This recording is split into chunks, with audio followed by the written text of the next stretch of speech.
On a freezing Christmas Eve, Shadow, Officer Liam's loyal K9, suddenly stopped in his tracks, ears pricked, then tore into a dark alley. Liam sprinted after him and found a little girl clutching a plastic bag of trash, a shivering baby pressed to her chest. "Where are your parents?" he asked, kneeling beside her. Her lips trembled. She looked Liam straight in the eyes, and the words she was about to say would stop his heart. As you listen, we'd love to know, where in the world are you watching from today? Now, let's begin. The snow lay thick over Northford that night, muffling every sound beneath its white blanket. In the city's center, strings of golden Christmas lights shimmered in shop windows, but on the outskirts, the streets were dim, the wind slicing between shuttered buildings like a blade. The difference between joy and survival could be measured in the flicker of a street lamp. Officer Liam Carter gripped the steering wheel of his patrol SUV, the heater humming quietly.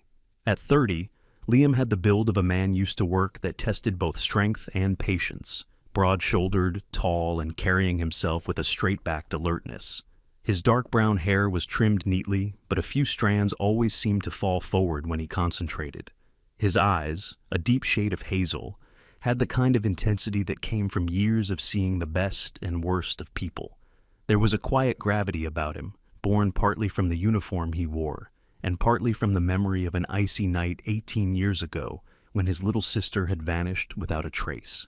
That night had carved something permanent into him, an ache that never healed, and a promise to himself that he would never fail another child.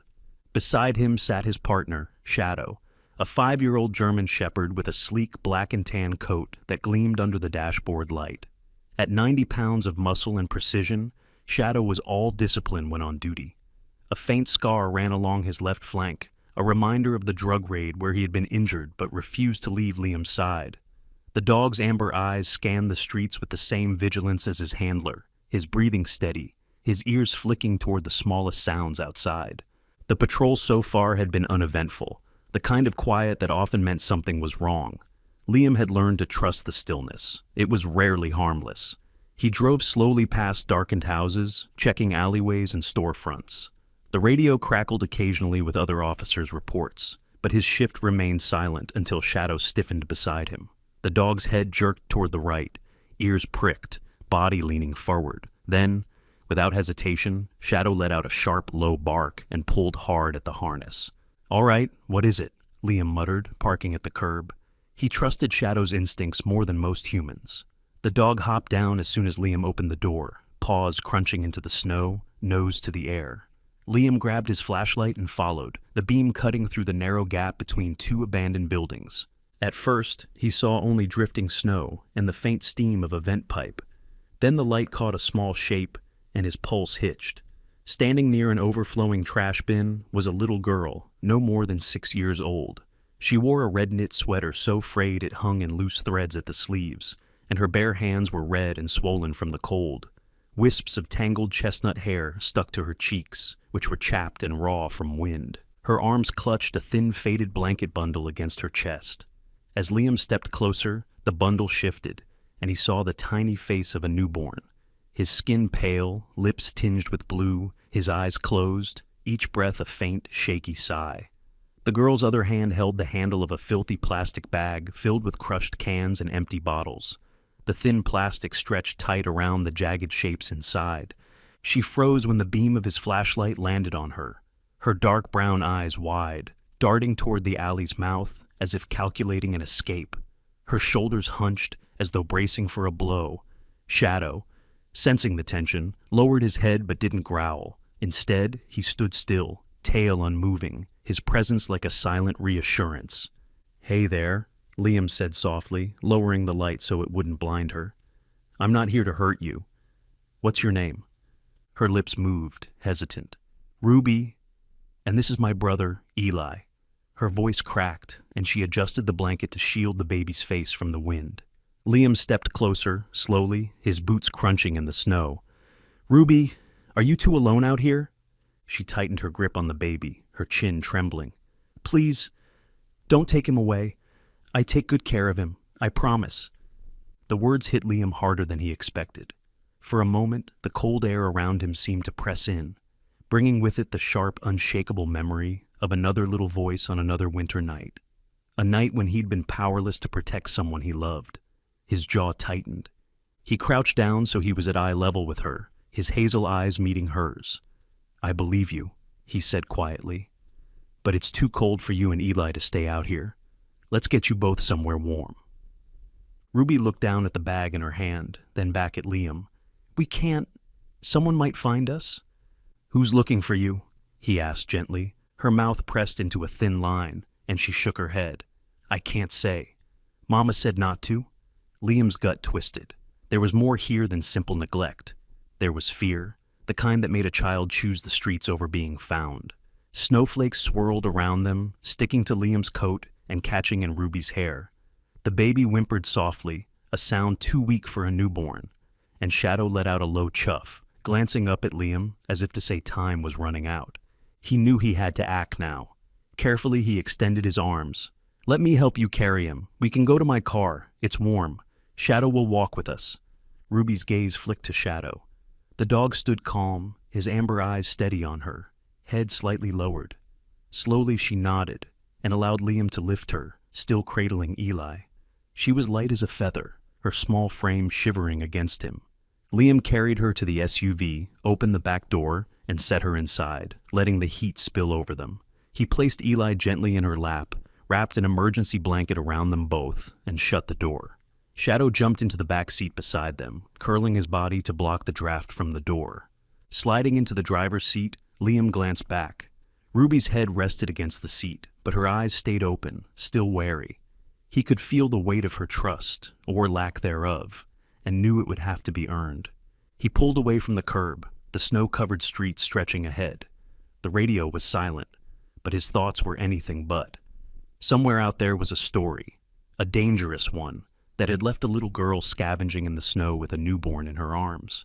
And Liam Carter, who had once lost a sister to the night, was not about to let it happen again. The fluorescent lights of the Northford Police Department cast a pale glow over the lobby, reflecting off the scuffed tile floor. The warmth inside was a stark contrast to the biting wind Liam had just escaped, but he barely noticed. He carried Ruby and Eli through the double doors, Shadow padding close at his side, his nails clicking faintly against the tile. Behind the front desk, Clara Hughes rose from her chair. At 27, she had a presence that could command attention without raising her voice. Her shoulder-length blonde hair framed a face that was both striking and approachable, the kind of face that could make a frightened child pause before running. Her eyes, ice blue, clear and sharp, softened when they fell on Ruby and the small bundle in her arms. She was dressed in a navy wool coat over a cream sweater, her ID badge clipped neatly to the lapel. Clara worked as a child protection officer, and those who knew her understood why. She had grown up in a state-run orphanage, a place where she'd learned early to spot fear in a child's posture or tone. That past had carved her into someone with both steel and gentleness, unyielding in pursuit of safety, but careful with trust. "Let's get them settled," Clara said, moving around the desk with a purposeful stride. She led Liam to a small private interview room just off the lobby, its yellow-painted walls adorned with faded posters of cartoon animals and safety slogans. The heater hummed low, but Ruby still shivered. She sat on the padded chair, clutching Eli so tightly his tiny knitted hat was pressed against her chin. Shadow settled near the doorway, lying down but keeping his head up, eyes tracking every movement. Clara crouched so she was level with Ruby. "Hi, sweetheart. My name's Clara. I work here to make sure kids are safe." Her voice was soft, but there was a firmness beneath it, a tone that told children she meant what she said. She placed a steaming paper cup on the table. "This is hot cocoa. It might help warm you up." Ruby eyed the cup suspiciously, then took it with both hands, her fingers barely wrapping around the cardboard. She sipped once, twice, then set it down. "Mama said, if I meet a good police officer, I can trust them, but if I meet a bad one, I should run." Liam leaned forward from where he stood in the corner, his hazel eyes steady. "Ruby, can you tell me, how do you know if they're bad?" She hesitated, gaze dropping to Eli's sleeping face. "They wear clothes like yours, but they're not you." The words made something cold and sharp settle in Liam's gut. Fake officers. The thought of someone wearing a badge to hurt instead of protect made his skin crawl. He'd heard rumors, unconfirmed reports from nearby towns, but this was the first time he'd seen fear tied to that idea in a child's eyes. Before he could ask more, the door opened and Dr. Ben Ackerman stepped in. Ben was the department's on-call medical consultant, a man in his early 50s with a kind face framed by short gray hair and wire-rimmed glasses. His slightly stooped posture gave away decades of bending over examination tables. He wore a thick cable-knit sweater under his coat, the faint scent of antiseptic following him into the room. "I checked the baby," Ben said, his voice low but urgent. "He's showing signs of hypothermia, core temperatures dangerously low, and he's severely undernourished. He needs to be transported to the hospital immediately." Ruby's arms tightened around Eli. "No, I can keep him warm." Clara moved closer, gently resting a hand on Ruby's arm. "Sweetheart, the hospital can make him better faster. You can go with him, okay?" Liam knelt beside the chair, placing a steadying hand on the edge of the blanket. "I'll be right there with you, I promise." Ruby searched his face, her small brow furrowed. After a long pause, she nodded. Minutes later, and the wail of sirens was muffled by the thick snow as paramedics wheeled in a stretcher. One of them, a young man with olive skin and neatly trimmed beard named Marco Diaz, handled Eli with careful precision. He wore the green jacket of the Northford EMS team, his gloved hands steady even under pressure. "We've got a warming unit in the rig," Marco assured Ruby, keeping his voice calm. Liam climbed into the back of the ambulance, Shadow leaping in behind him without hesitation. Clara remained at the station, already reaching for her notepad to begin gathering details from Ruby once she returned. But before the doors closed, Clara caught Liam's eye. There was no need for words, just a mutual understanding that this was bigger than a cold night on the streets. The ambulance lurched forward, tires crunching through the snow. Inside, Liam kept one hand braced on the gurney, the other resting lightly on Ruby's shoulder. Shadow sat at his feet, his ears twitching with every bump in the road. Ruby leaned into Liam, her eyes fixed on Eli as the warming blanket hummed softly. "Where's your mama now, Ruby?" Liam asked, his voice just loud enough to be heard over the engine. Ruby shook her head. "She said she'd come back, but she didn't. I had to take care of Eli. I had to." Liam's chest tightened. The determination in her voice was the same stubborn resilience he had once had to summon himself. But under it was a quiet desperation, the kind that only came when the person you counted on most had left you behind. He glanced toward Shadow, whose calm, watchful presence filled the small space. He didn't know what they were walking into once Eli was stable, but one thing was certain. Whoever had driven these children into the snow was not going to get away with it. The hospital loomed ahead, its glass doors glowing in the night. As the ambulance pulled in, Liam felt that same cold knot in his gut harden into resolve. The fake uniforms, the missing mother, and the little girl who refused to let go of her brother. The answers were out there, and he was going to find them. Snow still clung stubbornly to Liam's boots as he sat at the small metal desk in the hospital's family consultation room. The air smelled faintly of disinfectant and stale coffee, a sterile contrast to the biting cold outside. Shadow lay at his feet, the German shepherd's black and tan coat catching the overhead light, his chest rising and falling in a slow, steady rhythm. The dog's amber eyes never wandered far from the door, alert even in moments of stillness. On the table between Liam and Clara sat the worn, crumpled trash bag Ruby had clutched all night. Clara's gloved hands moved carefully as she pulled items from it. Empty plastic bottles, crushed aluminum cans, a stained paper cup, but then her fingers brushed something flat and stiff. She paused, lifting out a small weathered photograph, the edges curled and water-damaged. Liam leaned forward, his brow tightening. In the picture stood a young Ruby, no older than 4, with her arm wrapped around a smiling woman, Isla Moreno. Isla had thick, dark brown hair falling in loose waves over her shoulders, her olive-toned skin glowing under the sun, and eyes that carried both warmth and an edge of guardedness. She held a baby, Eli, barely an infant at the time. Beside her stood a man Liam immediately recognized, Darren Cole. Darren was in his early 40s, tall and broad-shouldered, his sandy blonde hair neatly combed back. His smile in the photograph was the practiced kind, charming, almost too perfect, and his tailored navy suit suggested money, influence, and control. Liam knew him well enough by reputation. As the operations manager of Northford Logistics, Darren had made a name for himself as a pillar of the community. He was known for hosting annual Christmas Eve charity dinners, shaking hands with local leaders, and donating generously to public causes. But Liam also remembered whispered rumors from his time on patrol, accusations that never stuck, claims of under-the-table deals, and hints of intimidation masked by generosity. Liam's jaw tightened. What the hell is Darren Cole doing in a family photo with Ruby and Isla? Clara glanced up, her blue eyes narrowing. If he's connected, this changes everything. He has friends in high places. Before Liam could answer, a knock came at the door. Officer Patrick Hayes, a patrolman in his late 20s with a buzz cut and a friendly round face, stepped in holding a folder. His cheeks were flushed from the cold, and his breath came in short bursts from the rush upstairs. "Got the camera pulls from the shops near that alley," he said, handing the folder to Liam. Liam flipped through the stills. In one grainy frame, the dim outline of a figure in a police uniform was visible, approaching the narrow alleyway. The timestamp showed it was 3 nights ago, 2 days before Liam had found Ruby. In the next frame, Ruby's small form appeared, backing away from the uniformed figure before turning and bolting out of view. "That's not me," Liam said, his voice low but certain. Shadow's ears twitched at the tone. Clara studied the stills over his shoulder. "And that badge looks wrong.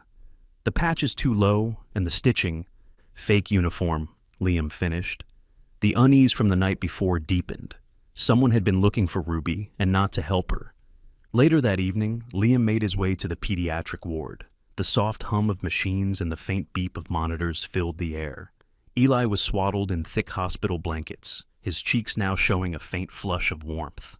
Ruby sat in a chair pulled close to his bed, her small hands gripping the metal railing, as if afraid someone might take him away again. Clara was already there, crouched beside Ruby. "Sweetheart, do you know your dad's name?" she asked gently. Ruby's eyes darted toward Liam, then back to Clara. She shook her head. "I only remember Mama and the other man. Mama said never to trust him. She said if he came, we should hide."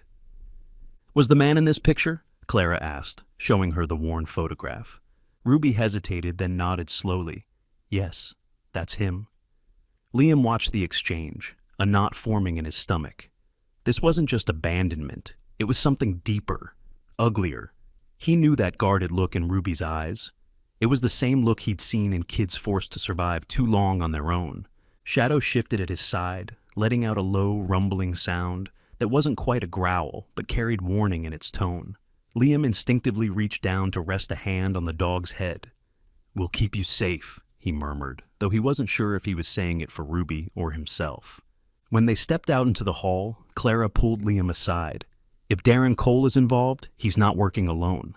And if he's willing to use someone in a fake uniform to get to Ruby, we're looking at something organized." Liam glanced through the window back at the siblings. Ruby's eyes never left her brother, her small frame hunched protectively forward. He'd seen that kind of loyalty before, in soldiers, in Shadow, and it only made him more determined. Whatever Cole's connection to this family was, it wasn't going to stay hidden for long. The afternoon sun was pale and distant, its light struggling to pierce the blanket of gray clouds over Northford. The snow along the rural highway had been churned into uneven ridges by passing cars, and each gust of wind carried a bite that could slice through layers of clothing. Liam drove in silence, the rhythmic thud of the tires on the patched asphalt, the only sound besides Shadow's steady breathing in the back seat. The German shepherd's dark ears were pricked forward, his amber gaze fixed out the window, as if he too sensed the importance of this trip. Ruby's quiet words from earlier echoed in Liam's mind. "There was a little wooden house outside the city. We used to live there." She had said it without looking at him, her small voice almost lost in the hum of the hospital's heater. Clara had jotted down the details Ruby remembered: an unpaved driveway, a mailbox leaning to one side, and a backyard fence that looked like it would fall if you pushed it.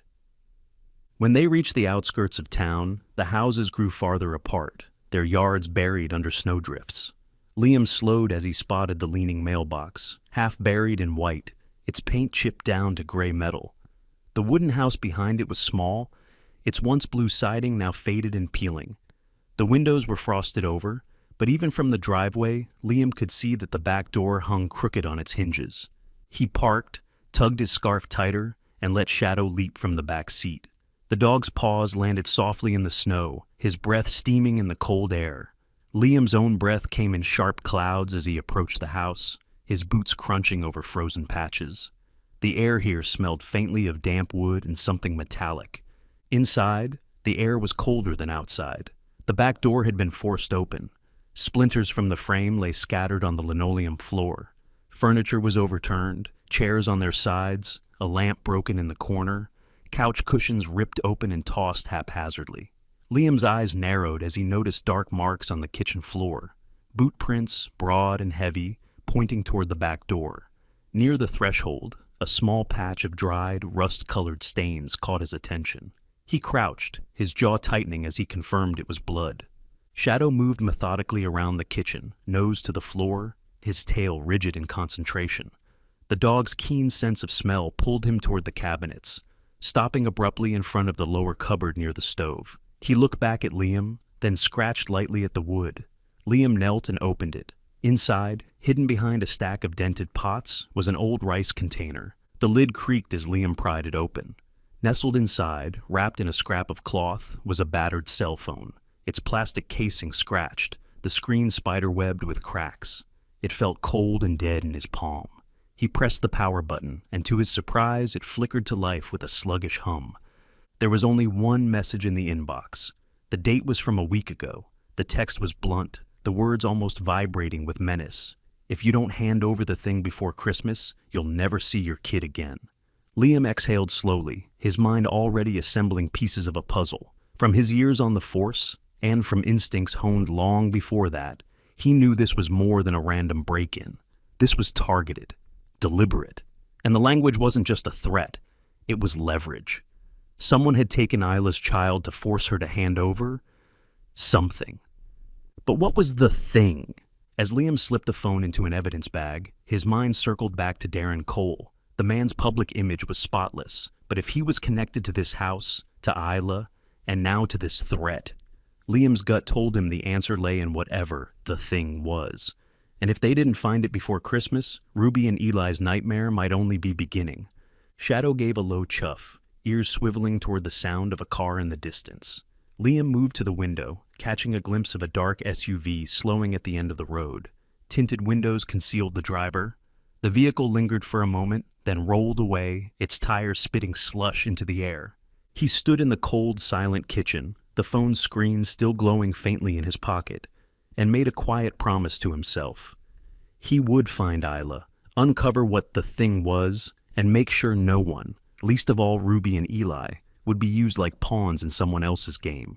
Snow fell in slow, deliberate flakes over Northford's downtown, dusting the rooftops and muting the sounds of traffic. Liam walked briskly toward the low brick building that housed coal transport and logistics, Shadow trotting at his side. The German Shepherd's thick black and brown coat was speckled with white, his breath coming out in steady plumes. Liam had been here before, responding to a routine warehouse accident years back, but this time the air felt heavier, as if the snow itself knew something was wrong. Before coming, Clara had called with an update. Her voice had been measured but edged with tension. She had spent most of the morning digging into Isla Moreno's background and found something damning. An email exchange with a lawyer named Richard Hale. Hale, a man in his late 40s with salt and pepper hair and a reputation for defending whistleblowers, had been asked to keep a USB safe that supposedly contained sensitive information about smuggling operations. Clara didn't know exactly what was on it, but the word smuggling was enough to make Liam's stomach knot. Darren Cole was waiting in the glass front lobby, dressed in a charcoal wool coat and a perfectly knotted burgundy scarf. His hair was neatly combed back, steel gray at the temples, and his smile was the kind that didn't quite reach his eyes. He extended a hand with the confidence of a man used to being in control. "Officer Carter, I hear you've been looking into some troubling business. What can I do to help?" The lobby smelled faintly of coffee and floor polish. Behind the reception desk, a young woman in a cream sweater typed quietly, her gaze flicking up to Shadow with a hint of unease. Liam returned Darren's handshake, feeling the man's grip, firm, deliberate, just shy of aggressive. I'm following up on a case involving two children found abandoned. The mother is Isla Moreno. You know her?" Something flickered in Darren's expression, gone almost as soon as it appeared. He tilted his head slightly, his voice warm but clipped. "Of course. She used to do some clerical work for us. Shame what happened to her," Liam pressed. "When was the last time you saw her?" Darren's smile thinned. "Months ago. I'm afraid she wasn't dependable toward the end. But I hope she's all right." Then, as if changing the subject, he gestured toward the back of the lobby, where a decorated Christmas tree stood tall, glittering under soft lights. "We're hosting our annual holiday event for underprivileged children next week. Perhaps your department would like to participate. Bring Shadow. Kids love dogs." The way he said Shadow's name felt rehearsed, too smooth. Liam's instincts flared. This was a man who wanted control over the narrative. When he left the building, the cold wind slapped his face, sharper than before. He glanced up at the security camera, mounted above the main entrance. The red recording light was dark. He followed the wiring along the wall. It was cleanly severed, tucked neatly out of sight. Whoever had done it had known exactly what they were doing. Shadow tugged at the leash, his ears twitching as a black sedan eased out of the company's side lot. Its tinted windows reflected only the pale sky. Liam noted the plates before it disappeared into the drifting snow. Back at the precinct, Clara was waiting near the coffee machine. She had swapped her thick parka for a navy sweater, her blonde hair pulled into a loose ponytail. Her sharp blue eyes studied him as he set his gloves on the counter. "How was Mr. Cole?" "Polished, calculated," Liam replied. "The lobby camera's dead. Someone wanted to control who's seen coming and going." Clara crossed her arms, leaning against the counter. If there's someone impersonating an officer, they'd need inside knowledge, access to uniforms, radios, maybe even dispatch. And if Cole's involved, he could have a contact in law enforcement making things easier for him. The words hit heavier than he expected. Liam knew his unit well, or thought he did, but the idea that one of them could be part of this made his jaw tighten. "That means narrowing the list to people we trust completely," Clara continued. "People who couldn't possibly be bought." Liam thought of his years on the force, the betrayals he'd seen in combat zones, the moments when someone you thought was an ally turned out to be working against you. He hated that this felt the same. Shadow sat at his feet, eyes moving between them, tail still. The dog's calm was an anchor, but even Liam could see the faint tension in the set of his ears, as if he too sensed the growing fracture in the trust Liam relied on. They decided to split their efforts. Clara would keep digging into Isla's lawyer and the possible existence of the USB, while Liam would start discreetly testing the loyalty of his colleagues. The snow outside kept falling, thicker now, coating Northford in a clean white sheet that belied the tangled, dangerous threads weaving through the city's underbelly. For Liam, the holiday lights blinking faintly in shop windows no longer brought warmth. They only marked the countdown to a deadline he couldn't afford to miss. The snow had not stopped since morning. It fell in soft curtains now, blurring the edges of Northford's narrow streets and muffling the sound of passing cars. Liam tightened his scarf as he and Shadow walked up the icy path to a small duplex on the west side of town. The yellow paint was peeling, and a single porch light cast a dim halo on the snow-dusted steps. Clara was already there, her parka hood pulled low, speaking quietly to an elderly woman framed in the doorway. Martha Green was in her early 70s, small-boned, with a back slightly stooped from years of gardening and heavy lifting. Her silver hair was pinned back with a tortoiseshell clip, and her pale blue cardigan hung loose over a faded floral dress. She had the kind of lined face that spoke of both kindness and resilience.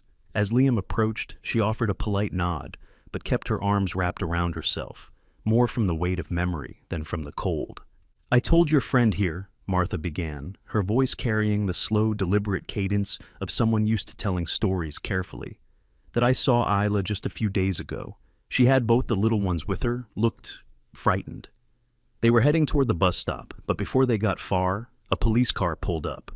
Liam's brow furrowed. "A marked unit?" Martha shook her head. "Not exactly. It looked like a cruiser, same shape, same black and white paint, but there were no numbers, no insignia on the sides. The windows were dark. I knew something was off." She swallowed before continuing. "A man in uniform got out. Tall, broad shoulders, maybe in his 40s. He didn't speak much, just moved straight toward Isla. She tried to step back, but he grabbed her arm. She shouted something, "Ruby, run!" and pushed the girl away. Ruby took off toward the corner, clutching that bag of hers. I couldn't move fast enough to help. Clara's jaw tightened, the memory clearly triggering something in her. "When I was a kid," she said softly, almost to herself, "someone in uniform came to the orphanage and took a boy away. Said it was for protection. He was never seen again. I learned later it wasn't an officer at all." Her voice hardened. "If they're using police uniforms to abduct people, this isn't just a local problem. It's organized." Liam barely heard her. Martha's account had brought back an image he wished he could forget. His younger sister Sophie, being pulled into a car by someone he couldn't reach in time. He'd been 17, helpless, and the memory had carved a hollow in his chest that had never quite closed. He clenched his jaw, a quiet vow forming in his mind. This time would be different. Shadow, sensing the shift in his handler's mood, stood close, his dark eyes fixed on Martha, as if weighing her words. The dog's ears twitched at every distant sound. His body language taut, but controlled. Liam rested a gloved hand on the dog's head, grounding himself. Martha hesitated, then added, "I think I saw the car head toward the old highway after it turned the corner. That road leads to the industrial park, you know, the one half shut down. Lots of places to hide there." Clara took notes quickly, her handwriting sharp and deliberate. "Mrs. Green, you've been a big help. Please, if you see that car again, call me directly. Day or night." Back in Liam's truck, the heater rattled as it fought the cold. Clara sat in the passenger seat, her gaze fixed on the snowy windshield. A fake police car isn't easy to pull off. Whoever's behind this has money, resources, and someone feeding them information. Could be inside law enforcement, could be a private network. Liam gripped the steering wheel, his knuckles pale. It's not just about finding Isla anymore. It's about making sure none of them get away with it. They drove past the hospital, where through the frosted glass of the pediatric wing, Liam caught sight of Ruby sitting beside Eli's bed. She still clutched that plastic bag like a lifeline. For a fleeting moment, her eyes met his through the window, and something unspoken passed between them, a silent plea he couldn't ignore. Clara noticed too. "She's holding on to more than just trash," she murmured. "That bag might be the only thing keeping her connected to her mother. And if the USB is hidden in there, they'll stop at nothing to get it." The snow was coming down harder when they pulled back into the precinct lot. Liam stepped out, Shadow leaping down beside him, and looked up at the building that had been his second home for years. He knew that if Clara was right, if there was someone inside helping the imposter, then every step they took had to be calculated. For the first time in years, the old ache of loss didn't just hurt. It burned. Liam's resolve solidified into something sharper, almost dangerous. This wasn't just a case anymore. It was a promise. He would save Isla and her children, and he would tear apart the network that had taken them, piece by piece. The snow along the old industrial road was deeper here, untouched by plows or footsteps. The street lamps were far apart, their yellow halos barely cutting into the dark. Shadow's paws crunched softly as he moved ahead of Liam and Clara, nose low, tail stiff. A hunter locked onto a scent. Liam carried the red wool scarf Martha had given him earlier, the one Isla used to wear. It was faded and frayed, but it held her scent strong enough to pull Shadow in a straight, determined line through the snow. The warehouse came into view. A squat, windowless structure of corrugated steel, its once white paint now dulled to gray. A frost-encrusted sign above the main loading bay bore the faded logo of a meat distribution company, one Liam knew had been bought out years ago by Darren's transport business. A chain-link fence encircled the lot, and a single security light flickered by the front gate. Clara scanned the perimeter. Her breath fogged in the cold as she adjusted the knit cap over her dark hair. She was wiry, quick on her feet, and despite her lean build, carried herself like someone used to moving in places she didn't belong. "Front's too exposed," she murmured.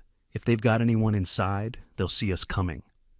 Liam's eyes followed Shadow, who had veered toward the rear of the building. There, a loading ramp led to a dented metal door. Its padlock hung broken, the shackle twisted. Liam crouched to inspect it. "Someone's been here recently," he said, his voice low but edged with certainty, "and not careful." They slipped inside, greeted by a wave of icy air and the faint hum of industrial freezers. The fluorescent lights overhead buzzed, casting a pale, unnatural glow on the concrete floor. The place smelled faintly of rust and ammonia, sharp in the nose. Pallets of sealed boxes lined the walls, but Shadow ignored them, pulling toward a corridor that led deeper into the building. At the end of the hall, a heavy metal door stood slightly ajar. Liam eased it open, and the temperature dropped even more, biting at the exposed skin of his face. The room beyond was small and bare, except for the woman in the far corner, Isla Moreno. She was slumped against the wall, wrists bound with zip ties, her long black hair tangled and damp from condensation. Her skin, naturally a warm olive tone, was now pale, her lips a worrying shade of blue. Yet her eyes snapped up when she saw them, relief breaking through the exhaustion etched into her features. "Liam," her voice cracked, barely above a whisper. He was at her side in 3 strides, pulling a folding knife from his pocket to cut her free. "You're safe now," he said, though his jaw was tight because the tremor in her hands and the sluggish way she moved told him hypothermia was setting in. But Isla gripped his wrist before he could help her stand. "Listen," she rasped, urgency overriding her weakness. "The USB? It's not here. It's hidden in the dog kennel at Martha's. You have to get it before they do." Clara knelt on Isla's other side, wrapping a thermal blanket from her pack around the woman's shoulders. "Who's they?" she asked sharply. Isla's gaze darted toward the door, as if the walls themselves might be listening. "Darren's just the handler. The real one, the man in charge. He's leaving the city before Christmas with everything. Drugs, weapons, all of it. If he gets away, none of this will stop." Liam exchanged a glance with Clara. He'd seen that look in a witness's eyes before. The knowledge that naming the wrong person too soon could cost lives. Whoever Isla was talking about wasn't just another gang figure. He was someone untouchable, or close enough to it. Shadow whined softly, pacing between the doorway and the corner, ears pricked. Liam recognized the signal. Someone was moving nearby. The dog's breath steamed in the freezing air as he glanced back at his handler, waiting for direction. "Time to move," Liam said, hauling Isla to her feet, her arm looped over his shoulder. Clara led the way out, checking each corner with quick, practiced movements. They retraced their steps through the corridor, the sound of their boots swallowed by the thick cold.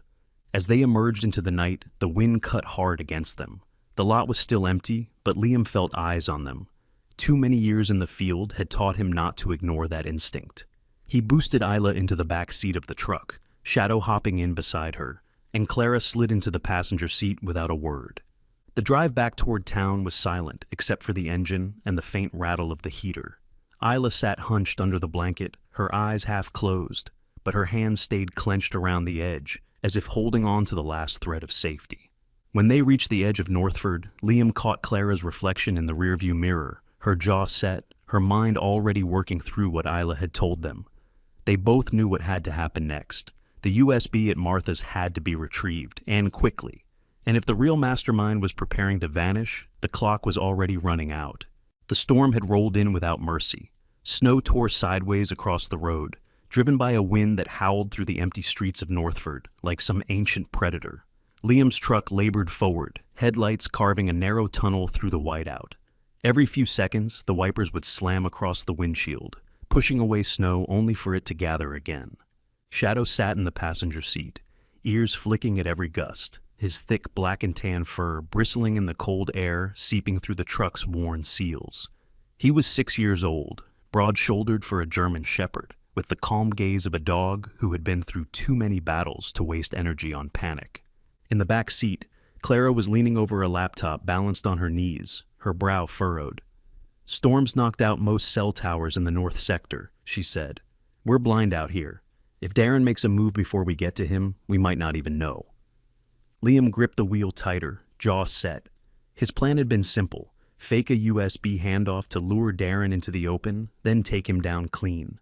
But without steady comms and with visibility shrinking, clean was fading fast. They pulled into the icy loading yard of an abandoned freight terminal, the agreed meeting point. The building loomed in the blizzard, its steel siding rattling in the wind. The security lights flickered, making the shadows dance across the snow. From behind a stack of wooden pallets, a figure emerged: Darren Whitlock. He was in his early 40s, tall but gone soft in the middle, with a meticulously trimmed beard dusted with snow. His expensive overcoat flapped open, revealing a dark suit underneath.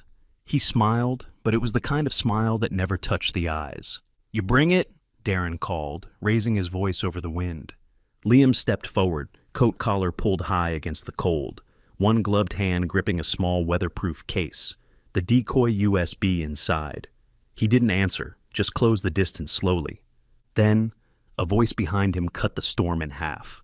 "Don't move, Liam." He froze.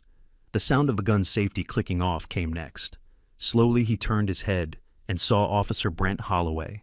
Brent had been in Liam's unit for 3 years, a stocky man in his late 30s with a square jaw, blonde hair cropped short, and a perpetually easygoing smile. Tonight, that smile was gone. His pale blue eyes were cold and steady over the barrel of his service pistol. "Brent," Liam said evenly, though his pulse jumped. "What the hell are you doing?" Brent's voice was low, almost apologetic. "Sorry, but I've got kids, I've got bills. You think the department's gonna save me when this all goes south? I need to survive." The wind roared, Darren's smirk widening at the sight of the gun pointed at Liam. Shadow had been sitting still, muscles coiled, reading the shift in Liam's posture. Then, with a sudden burst of movement, he lunged. Not at Darren, but at Brent. His jaws clamped down on the officer's gun arm with bone-rattling force. Brent shouted, the pistol skidding across the icy ground as he tried to wrench free. Liam moved fast, shoving Brent against the side of the truck and twisting his arm behind his back. Clara kicked the gun further out of reach. Shadow released Brent's arm, but stayed braced in front of him, teeth bared in warning. In the chaos, Darren bolted for the far side of the yard, but the blizzard slowed him. Liam broke into a run, boots slipping on the ice as he closed in. He tackled Darren hard into a snowbank, forcing him face first into the drift before snapping cuffs around his wrists. "You're done," Liam growled, hauling him to his feet. Brent, still breathing hard, didn't fight when Clara secured him with zip ties. Maybe it was the storm, maybe it was Shadow's teeth still fresh in his mind, but his defiance faltered. "They'll kill me anyway," Brent muttered, voice cracking for the first time. "The boss, he's meeting at the old rail depot tomorrow night. That's where he's moving everything out before Christmas." The information hung in the frozen air between them, more dangerous than the storm itself. Liam exchanged a look with Clara. The trap had just shifted, and now they had less than 24 hours to spring it. They loaded both prisoners into the back of the truck.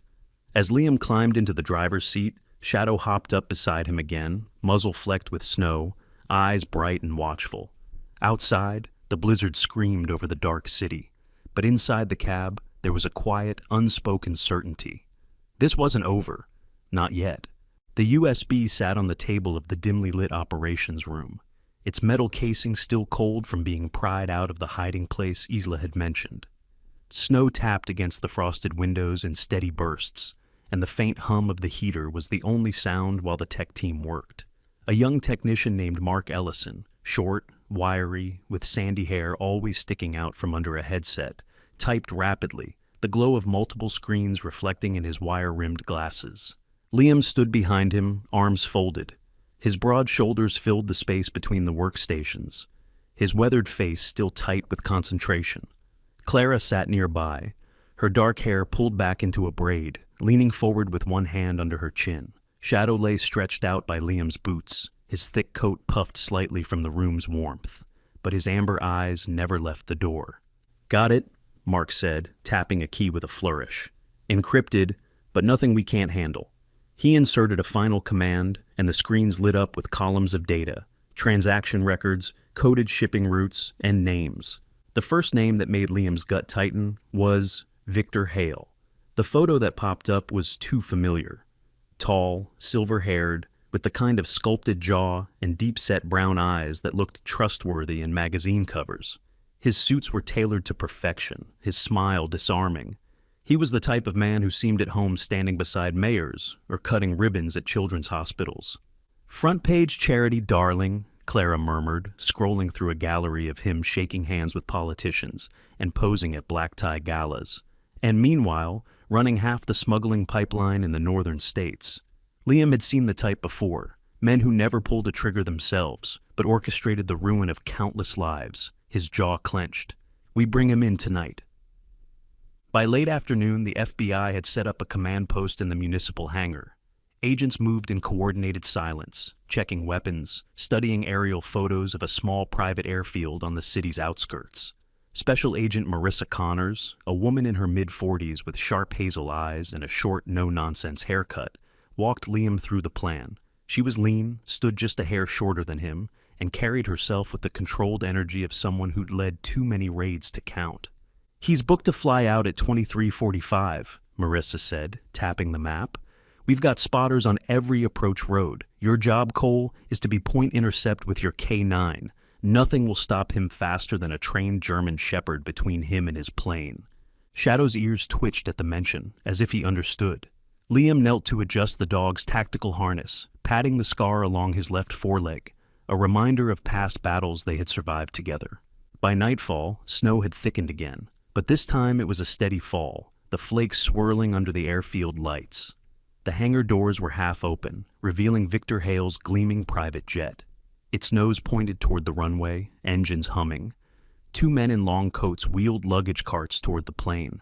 From the cover of a fuel truck, Liam could see Victor near the stairs, his long overcoat sweeping back as he handed a clipboard to a bodyguard. The man's posture was relaxed, but his gaze swept the tarmac like a man used to anticipating trouble. Marissa's voice came softly through Liam's earpiece. "All units, move." Liam broke from cover with Shadow at his side, their boots and paws crunching over the snow.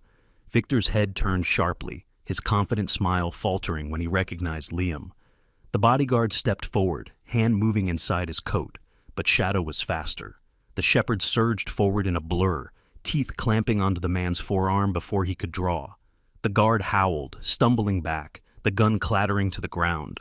Victor took a step toward the jet, but Liam's voice cut through the night. "Don't! You're done, Hale!" For a moment, Victor's expression was unreadable. Then, in a slow, deliberate motion, he raised his hands, his perfectly tailored coat dusted with snow. Behind Liam, federal agents emerged from multiple angles, weapons trained on the scene. Within minutes, Victor was in cuffs, his polished shoes slipping slightly on the icy tarmac as they led him away. One agent carried a briefcase from the plane, likely packed with documents or cash. By dawn, news channels were already broadcasting live footage. "Business philanthropist arrested in federal sting." The captions rolled over Victor's photo, and beneath it, the faces of Darren, Brent, and others from the smuggling network. Bank accounts were frozen, warehouses seized. Back in the operations room, Liam finally sat down, exhaustion settling into his muscles. Shadow rested his head on Liam's knee, eyes closing. Clara leaned against the wall, a small, tired smile tugging at her lips. "It's over," she said softly. Liam looked down at Shadow, then back at Clara. "For them, yeah. For us, there's always another storm." Snow continued to fall outside, but for the first time in weeks, Liam felt something other than the weight of the hunt. He felt the quiet satisfaction of knowing that, tonight, an entire network of predators was gone. The hospital was warm, its hallways glowing with soft amber light against the deep winter outside. The scent of pine and faint cinnamon drifted from a small Christmas tree at the nurse's station, its twinkling lights reflected in the polished floor. Snow continued to fall beyond the frosted windows, each flake catching the street lamp glow like tiny fragments of glass. Inside a private recovery room, Isla sat on the edge of the bed, her arms wrapped protectively around Ruby and Eli. Her once pale face now carried a flush of warmth. The deep shadows under her eyes were fading. Isla's hair, thick, chestnut brown and tangled from the ordeal, fell over her shoulders, and though her posture still showed exhaustion, her smile was steady. Ruby clung to her side, a small figure in a woolen sweater far too big for her frame, her copper-red hair spilling over her cheeks as she looked up at her mother. Eli, no more than 3 years old, dozed in Isla's lap, his tiny hand curled around her thumb. Clara entered quietly, a deep green scarf around her neck, the ends dusted with melted snow. In her hand was a small velvet box. She approached Shadow, who sat obediently near Liam's feet. The German shepherd's thick black and tan fur gleamed under the room's light, his ears forward, tail still. Clara knelt and opened the box, revealing a polished bronze collar tag in the shape of a shield, engraved with a single word, Valor. She fastened it to Shadow's tactical collar, her voice soft. For courage, loyalty, and never hesitating when it mattered most. Shadow's amber eyes blinked slowly, as if he understood the gravity of the moment. His tail wagged once, firm and content. Ruby let go of her mother and crossed the room to Liam. She was small enough that her arms barely wrapped halfway around his waist when she hugged him. "You're my Christmas miracle," she whispered, her voice muffled against his coat. Liam knelt so they were eye level. His weathered face softened, the sharp lines around his eyes less severe in the warmth of the room. "No, kiddo," he said, his voice steady but touched with emotion. "Justice, and everyone here, that's the real miracle." Mark Ellison, the young technician from the operation, peeked into the doorway, holding 2 steaming paper cups. His hair was still stubbornly untamed, his cheeks flushed from the cold.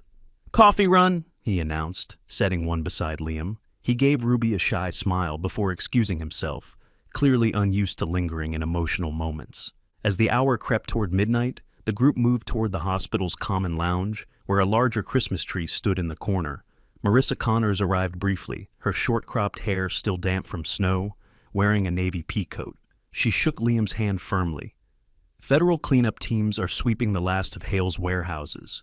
You won't have to look over your shoulder for him again." Her gaze shifted to Isla and the children, and for a brief moment her stern expression softened. "Merry Christmas, all of you." Ruby wandered to the window, her breath fogging the glass. Outside, the street was a postcard, soft white snow blanketing everything. The glow of holiday lights stretching down the block. No sirens, no shadows lurking in alleys, just peace. Eli stirred in Isla's arms and murmured something incoherent. She adjusted her hold, glancing at Liam. "I don't know how to thank you." "You already did," Liam replied. "You kept going. You fought for them." They returned to the recovery room as the night deepened. Clara lit a small candle on the bedside table, its flame steady despite the faint draft. Shadow settled near the fireplace in the corner, lying down with a slow exhale, his body curling protectively toward the bed. The warmth from the flames shimmered across his fur, and his eyes drooped until they were just slits of amber. For Liam, standing there watching, the weight of nearly 2 decades of guilt and unresolved loss seemed to lift. Not completely gone, memories never truly faded, but lighter, as though the snow outside had blanketed them too, muffling their sharp edges. In the hallway, a nurse hummed "Silent Night."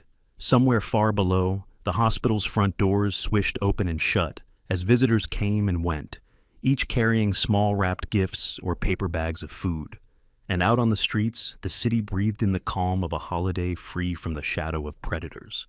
Tonight, it wasn't just a family that had been saved. It was also the soldier who had found a piece of himself he thought was lost forever. Christmas reminds us that miracles are not always about grand gestures.